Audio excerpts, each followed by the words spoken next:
Joining us now, John Speraw, the head volleyball coach of Team USA, who, oh, by the way, are feeling the flow. 9-3 in pool play. They have qualified for the Final Six in the FIVB World League. Coach, congratulations on really a dominating run through pool play.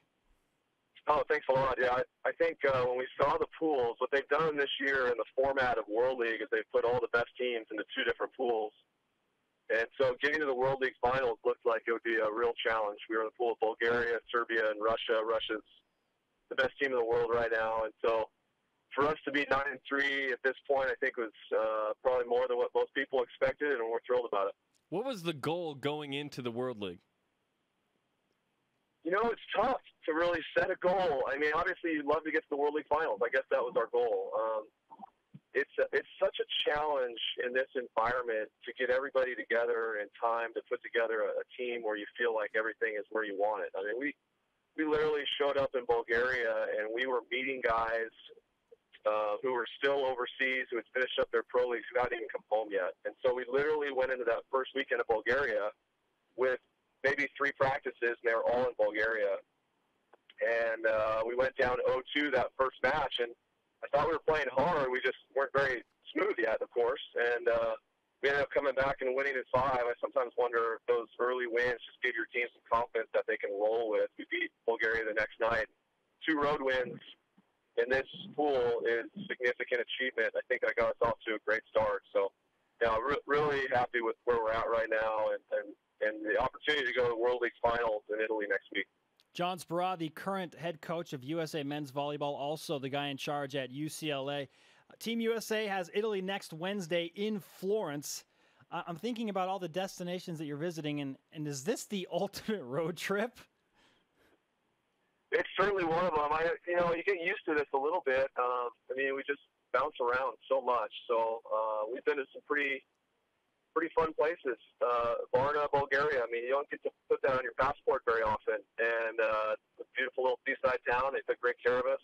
But yeah, I would think Florence, Italy is about as good as it gets when you get on the road. And the Italian Federation does a great job with these events. I've actually had a chance to play in Florence before in this arena, and it's going to be a great environment. It'll be a blast for our guys. It's kind of a new era in USA Volleyball with you as the head coach, and then you're running some newer guys out there, kind of a new generation of guys. Micah Christensen is one of the setters. He's still in college at USC, across town from you there, of course. And Taylor Sander, the reason we have you on today to talk. Right. Taylor Sander, fresh out of BYU. At some point we thought, you know what, Team USA in the mix. You and I had that conversation in Provo before matches. How quickly did you think he'd acclimate versus what he's actually done? You know, I think it's a great unknown. I think the adjustment to the international game is significant. I think we all knew Taylor had the physicality to match up with the international game. It was just a matter of what was his performance going to be? How was he going to perform and handle the pressure and the velocity and the speed of the game? And I think he's adapted to it faster than I expected he would, and probably faster than many people expected he would. He's been just outstanding in his first World League campaign. And World League stuff, I mean, you got to deal with some things you haven't had to deal with before. Travel, foreign gyms, and some really incredible crowds, and the jet lag and all the things that come with it. And for him to be able to perform at this level this early with this little experience, I think bodes very, very well for his career. And he's been a key element to our team's success, which is, I think, a surprise for everyone. He's benefited greatly from the experience, obviously, at BYU. But he told us on the show a couple weeks ago that he feels like playing on Team USA is easier than playing for BYU.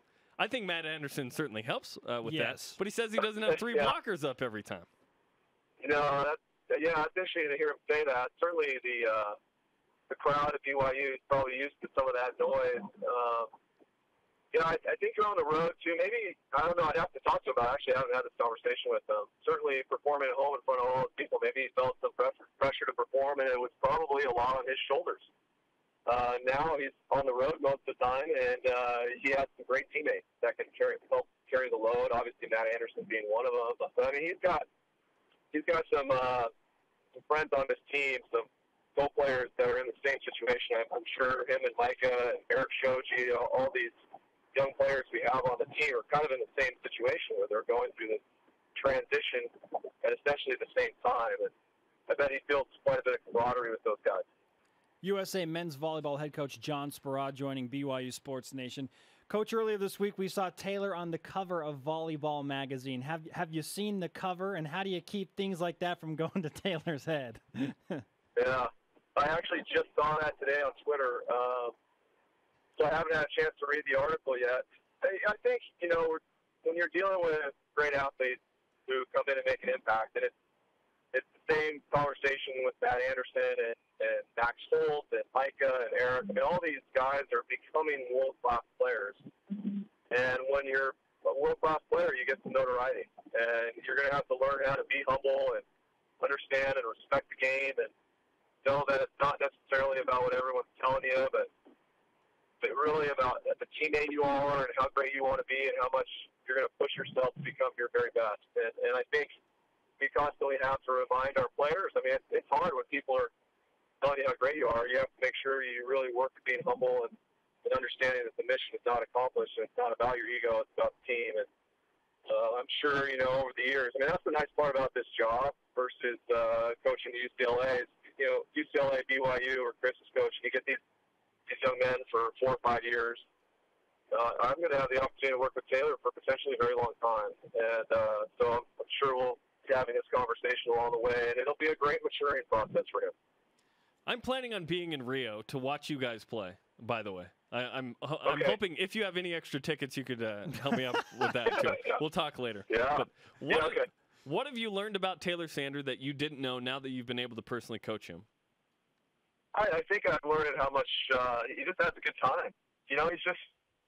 He's easy to laugh, and we can talk about some things, and he's really frank and honest about what he's feeling and going through. And I was really, really excited by the way he played, particularly in the last match versus Serbia. So for the listeners that don't know what we went through, we had this great run, but we got to the end in this last match, and we actually had to win in order to qualify. So despite the fact we were 9-3, there's this point system that they have to determine who goes to the World League Finals, and we were virtually tied with Serbia going into the final match. And so it was like a playoff game. It was like a championship match. And Taylor had a tough spell through the middle of that, and we were able to have a conversation, and his resiliency, his ability to come back and play at a really high level to finish the match and get us the win, really, I felt really good about that. I think he's a winner, and I'm really excited to see that so early on here with working with him. Coach, can you compare and contrast the dynamic of coaching against Taylor and now coaching him directly? Well, I'm sure glad he's on the same side of the net as me, I'll tell you that. I can't remember who was asking me about it before, but maybe I tweeted this out, but I was like, hey, this is a win-win for me. We get him away from BYU and on Team USA. Yeah. The dynamic, it's just different. I mean, I really enjoy this aspect of this role I have, and that you get to compete against these guys, and then at the end of the day, you get to be on the same team. And I think, to me, that's fun. And I had fun with it last year with Micah, because Micah came onto the team late last summer. And so we had a little bit of fun back and forth before our SC match. And, you get to have some fun with it. But at the end of the day, we're all Americans, and it's a great honor to be able to coach these guys and step out on the court and wear USA and go represent your country together. #America. Other Cougars in the mix. Russell Holmes is on the team, has seen some time.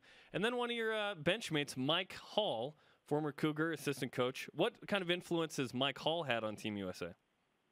Wall. Sorry, Mike Hall is a former BYU basketball player. Mike Hall. Yeah, no, Mike Wall. Yeah. Wall.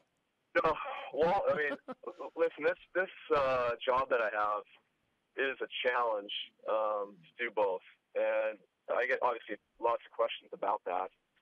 The only way it works is that you have great people that are helping you. It's really the only way that it could work. And Mike has been an amazing asset to the staff. I mean, my whole staff has just been incredible at both places. I can't get over how grateful I am to be working with everybody. And Russ is just a great player.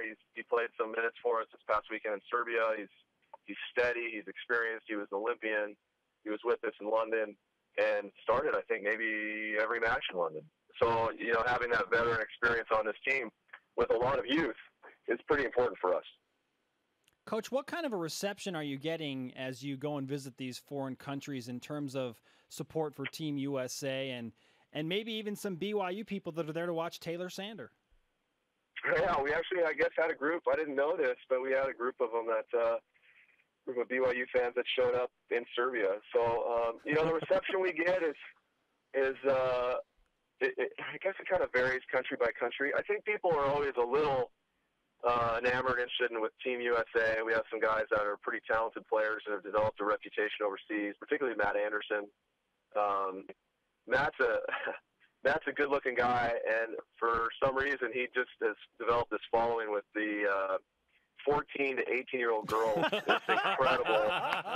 He has to, when we were in Russia, he literally had to sneak out a side door. It's like, you're not used to having this kind of celebrity impact when you're a volleyball player growing up in the U.S., but it exists overseas for some of these guys. And is Taylor so having this problem? Reception. Not yet, but I bet it won't be long. He's gonna. Once people begin to figure out who he is, it's gonna probably be the same thing for him too. What do you expect from? I know you're in the middle of Team USA, but like you said, you have to manage. Being the UCLA head coach as well. You lost Gonzalo Quiroga, Robert Page from your team, some of the big guns. BYU loses Taylor Sander, among others. How do you expect it to be a little different next season?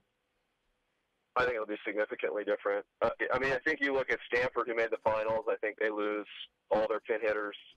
We lose all of our pin hitters. Long Beach loses Taylor Crabb, who is such a huge part of what they do. So I think there's a lot of teams that are kind of in our situation. I don't expect the level to be as high, but there's going to be some good teams. I think Pepperdine returns mostly everybody. I would expect them to be an early favorite. I think SC returns a lot of guys, so I expect them to be good. And then Loyola Chicago, they lose. I think they're opposite, but boy, their outsides are sure good volleyball players, and their setter's still there, and at least one of the middles, both the middles, I think. And so, I think that team will contend again out of the Midwest. So I think the top-end teams will be very good. I'm not really sure what's going to happen with everybody else. I think there's just going to be so many new faces. It's hard to predict. My team is going to be really different. I think we've recruited pretty well, but, we're going to be all freshmen and sophomores for the most part, and I think that always creates a new dynamic for the team. I think it's going to be very good. I think the guys are great guys, and I'm excited about working with the new group. And I'm excited to get back in the gym over there and see how it all comes out this season. I think it's going to be a year where you're going to see some teams that will start getting better later in the year as they develop some experience. John Speraw, the head volleyball coach of UCLA and of Team USA. Great to talk with you. Congratulations on all the success you had in pool play, and good luck in the Final Six of the FIVB World League. Thanks a lot, guys. I appreciate it. I appreciate you having me on.